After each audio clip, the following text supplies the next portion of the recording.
Alam kong gusto mo to ma, pero itatabi ko na muna sandali ah. Steady pulso ka lang dyan.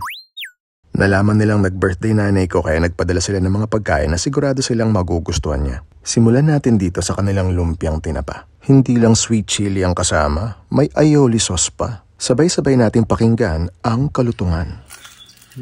Crunchy.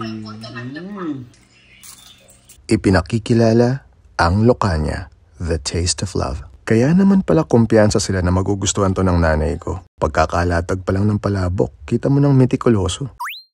May makukuha kang sahog sa bawat subo. Ang lutong ng bagnet, hindi malansa yung puset at yung hipon, ang tamet. Charet, manipis lang pagkakabalot ng tinapa roll nila kaya pustiso friendly siya.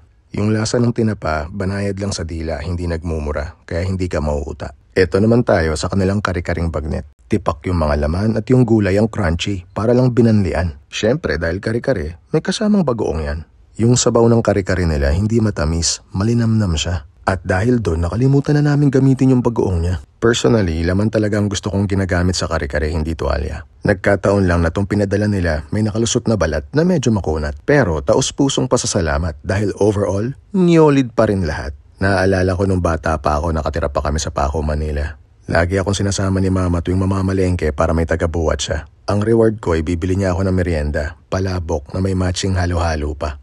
Gustong gusto ko yun, hindi dahil masarap yung palabok na merienda, kundi dahil kasalo ko si mama. Maraming salamat Lokanya. Bukod sa ito na ang pinakamasarap na palabok na natikman ko, binigyan mo pa ako ng pagkakataon para sariwain ang alaala ko na yon. Oh, natapon? Yarap!